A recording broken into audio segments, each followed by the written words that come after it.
So, Pocono was this weekend. Yay. Holy fuck, that was a disaster of a weekend. So, Pocono doubleheader, let's go through it. So, we originally were supposed to have a truck race on Saturday, and then rain came in and postponed it till Sunday morning.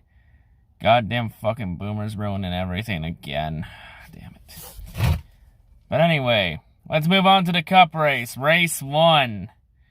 So, race 1. Less said about this race, the better. It was so fucking terrible, so boring. Like, at one point in this race, I left to go get pizza for like 30 minutes, came back and missed nothing. That's how bad this race was. Like, for all the new fans that came in after last week at Talladega, coming off that great race at Talladega, let me describe Pocono for you. In NASCAR, you have good racetracks. Then you have crap racetracks. Then you got 50 feet of shit. And then there's Pocono, which is ranked right below 50 feet of shit. Like, this track, fuck everything about this track. Like, the only thing in race 1 that made it interesting was the fuel strategy and everybody going on different pit strategies. And some drivers try to stretch it on fuel. That was the only thing that made this race interesting. But yeah, Harvick pretty much took over in stage 3 due to the pit strategy. And then Hamlin tried his best efforts to catch up, but fell short. But yeah, what else can you do in that situation? So yeah, Harvick goes on and wins at Pocono. His first win at Pocono in his 39th attempt. So after 19 years of trying, Harvick finally wins at that shithole track. So yeah, Harvick, that's now his 3rd win of the season. So Harvick closed it out. Good for him. But yeah, let's move on. Also, before we move on, we do have an update on the Bubba Wallace noose thing. Turns out it was not a noose. It was a knot. It was... Actually, they showed a photo of what it was. It was a noose tied in a goddamn knot.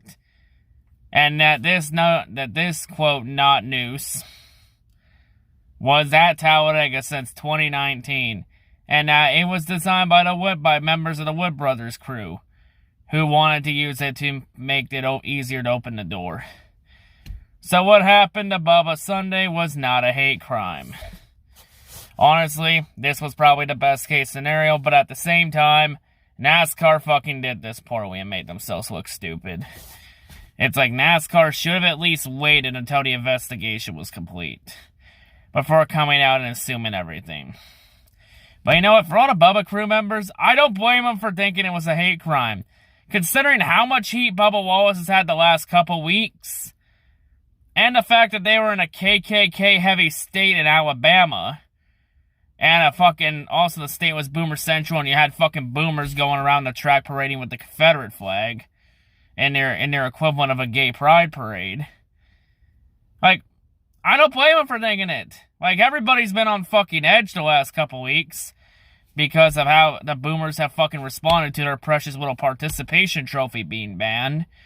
And the boomers also showing how fucking fake and fair weather they truly are.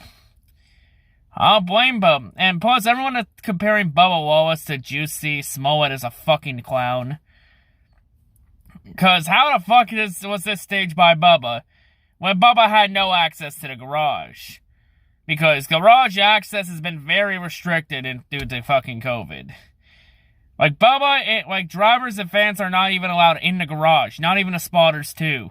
Like, the drivers have to stay in their motorhomes until 30 minutes before the green flag. That's it. The 43 team also had nothing to do with this, too. See, I think it's just, honestly, people just looking for an excuse to blame Bubba just because of his skin color. And everyone says the Confederate flag doesn't stand for racism. Okay, boomers.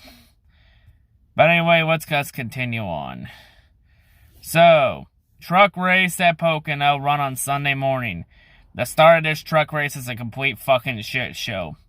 Like, 2 fucking wrecks in the first 6 laps. That is not how you start a good race off. Race was pretty boring. Like, it was completely dominated by Sheldon Creed until the last laps on a late race restart. when Brandon Jones was able to catch up. Yeah, Brandon Jones was driving the Leech 51 truck, by the way, for KBM. Yeah, Jones was able to catch up to Sheldon Creed and pass him on the last lap. In a last lap pass, and Brandon Jones steals the win from Sheldon Creed. Normally, I would be pissed about Brandon Jones winning the race, but you know what? I don't even fucking care. Considering that this race has no meaning for Brandon Jones, and Brandon literally benefits nothing from this. Because this win doesn't affect Brandon Jones in the Xfinity chase, which is what he's running for. And he really doesn't get any points for being in the Truck Series. So this is pretty much the equivalent of a meaningless win. So what I say to Brandon Jones is, go on and celebrate your meaningless win. Let's get to the Xfinity race, though. Xfinity, lap 1. Brandon Jones, after winning the truck race a couple hours prior, ends up wrecking on lap 1. That's like the most Brandon Jones thing he could do. Win a truck race and then a couple hours later, wreck on the first lap of another race. Brandon Jones for everybody, folks. But yeah, there was like a shitload of wrecks. This race was a fucking shit show.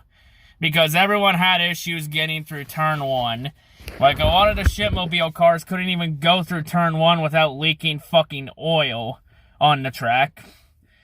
And we also got a retaliation of sorts between Myatt Sider and Noah Gragson for a previous incident, where Sider actually dumped Gragson, and then that caused a big one at Pocono. We even had Justin Haley retaliate against Riley Herbst and dump him, and then Haley gets penalized 2 laps for dumping him. Granted, that was dirty, and really, Herbst really didn't do anything wrong.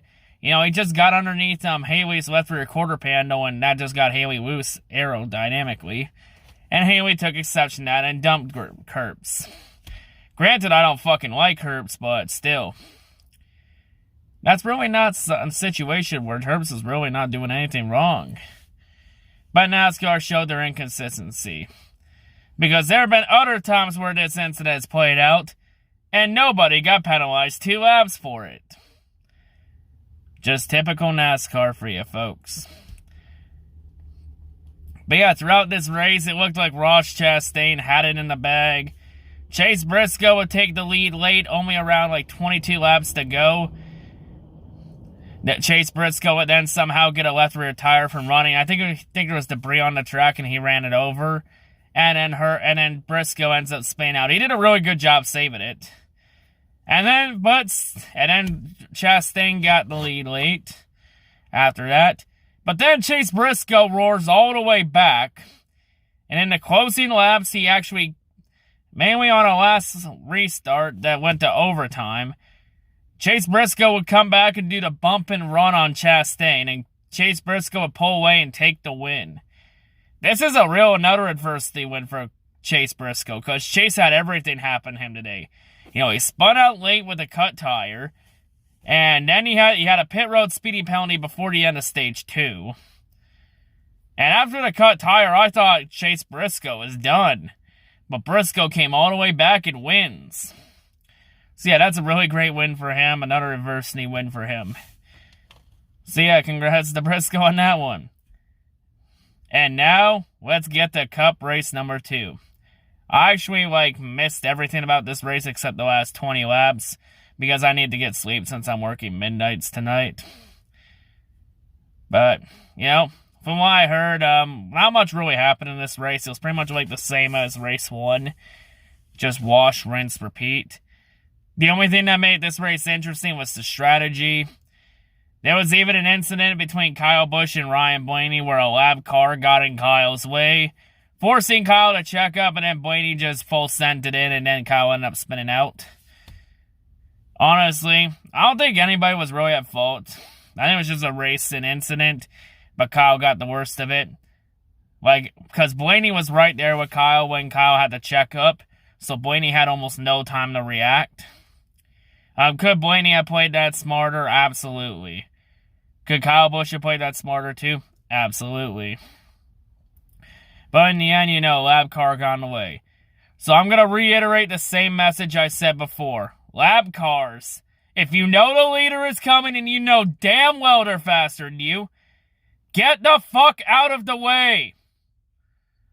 Fuck. Seriously, NASCAR needs to do the F1 blue flag rule. They seriously need to do that rule. Because this thing about lab cars wrecking out cars that should be contending for a win is utter bullshit. Like, how many times have we seen this happen? Hell, we had a lab car cost Chase Elliott a win a couple weeks ago in Homestead. Like, seriously, lab cars, get out of the way. Stop holding the fucking leaders up for no reason. And if you're wondering, the lab car this week was Garrett Smithley. So, yeah. Granted, I fucking hate Kyle Busch with a dying passion, but still. Come on. Lab cars need to get out of the fucking way. So, anyway. So, yeah, in this race, it was a bit of a reversal from the truck from the first Cup race. Because Harvick was the one that was being the aggressor and Hamlin had to try to catch up. This time, Harvick chose not to stay out and hope that a caution didn't come out and ride it out. Hamlin chose to ride out for as long as he could, hoping the caution doesn't come out. And Hamlin got the better end of the deal because Hamlin was able to extend his gap over Harvick.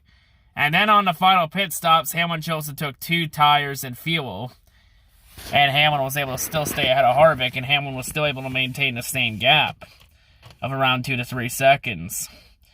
So yeah, despite Harvick's best efforts, Harvick couldn't close it out this time. And Hamlin gets the win in race 2. So that was pretty much Hamlin was on the other end after Hamlin falls short in race 1. Hamlin ends up taking race 2. So that's now Hamlin's 4th win of the season. So Hamlin's having a championship season. Oh, I wonder how Hamlin is going to find a way to blow it this year. I wonder how Hamlin fucks this up this year. But anyway, you know, that's just this weekend in racing for you at Poc-Oh, a shithole track. Like I said before, I would love the doubleheader option better. If, you know, I would like doubleheaders better. I would have liked this doubleheader better if, you know, we did one race on the oval and the other race on the roval. Also in race 2, we had a 51-minute rain delay from rain and lightning in the area. Somehow they were still able to get the whole race distance in, because I thought they were going to have to cut laps off because of the lack of sunlight coming. But yeah, part of this is NASCAR stupidity to start races at around 3:30 on the East Coast on tracks with no lights. Like, seriously, NASCAR, you're fucking scheduling us poorly. If you're on the East Coast and there's a track with no lights, start the race at fucking noon or 1 o'clock so that you have a chance to get the whole race in.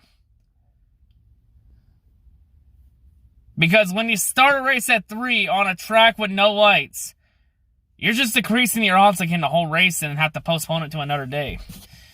Like, goddamn. I know a lot of fans are going to complain about the package, but this time, you know, I think even if we got rid of this package and put the package we all want, which is the 900 horsepower one with no tapered spacer and no side force and no splitter, even if we put that package on at Poc-Oh, this race would still fucking suck. Let's just admit facts here, folks. Poc-Oh is not a track meant for stock cars. Poc-Oh is an utter shithole. Like, I've had 2 solutions. We have 3 solutions to this problem. Either A, we run the fucking road course. B, install lights at the track and attempt a night race. I mean, what the fuck have we not tried yet to salvage Poc-Oh? Like, we throw like what, everything at this track except the fucking kitchen sink. Or option 3, we stop going to this track, period. And I already know option 3 is never going to happen. NASCAR's going to continue to come to Poc-Oh. So that really narrows our options down. So pick your poison, folks. Hell, IndyCar couldn't even save this track. Because IndyCar stopped going to this track. Granted, part of the reason IndyCar stopped going here was because of Robert Wickens' career-threatening crash a few years ago. And Justin Wilson's fatal crash a couple years ago, too. So yeah, you got those factors playing in that decision. And speaking of IndyCar, IndyCar's back next week. Yay! After a whole month off, IndyCar is back at Indianapolis, which is where the Cup Series will be next weekend. Difference is, IndyCar is going to be running the Indy Roval, along with Xfinity. The Cup Series does not get the opportunity of running the Roval. Instead, they got to run the oval race. Yay, damn. That would have been perfect though if the Cup Series did the Roval race too. Then you would have every series doing Rovals. That would have been good. But, you know, what can you do? What can you do? But anyway, also, F1 is back next week. Yay, too. In Austria. And this time it's for real. See, after all that extended time waiting for F1, we're finally going to get F1 back. So we're going to get some more racing. So we're going to have all 3 premier racing series in action next weekend. Yay. And if you're wondering for my F1 championship predictions, who fucking cares? Lewis Hamilton's probably winning the 7th title this year. With maybe Verstappen and maybe Leclerc having an outside shot. Odds are, watch Verstappen win the first 2 races of the year because Verstappen fucking does well at fucking Austria. Too bad Verstappen won't have his fucking Dutch fans in attendance this year. Wah, wah. But IndyCar really didn't do their scheduling part away. Because like I said before, IndyCar could have easily fit 2 or 3 races from Texas to now. They could have easily fit more races in. Like, you know, I don't know why IndyCar decided to wait a month before their next race. Like, you easily could have done 2 or 3 more races from Texas to Indy. You know, try and make up some of those dates you lost to COVID. You know, it is what it is. And speaking of Indy, we have an update for the Indy 500. There will be fans in attendance, but it will be up to 50% capacity. 50% capacity at a track that seats almost 400,000, which means that up to 200,000 fans are in attendance. And they're going to try and enforce social distancing at that race. With that many people, good luck with that. You have a fucking better chance of doing that at Talladega or Bristol than at fucking Indianapolis. Like 200,000 fans in attendance? Holy shit. During a pandemic? At the Indy 500 at the end of August? That's insane. But yeah, I think I've gone on about it. So yeah, Cup race next week in Indianapolis. It's gonna suck ass. And oh yeah, it's on NBC. Before Fox Sports FS1 takes over at Kentucky. So yay. We got NBC, so I'm going to have to deal with Rick Allen again. Okay, I'll be honest. Rick Allen's not a bad commentator. He just gets too much pressure at NBC. But, yeah, what do you do? So anyway, that's all I got to say. I'm out. Peace.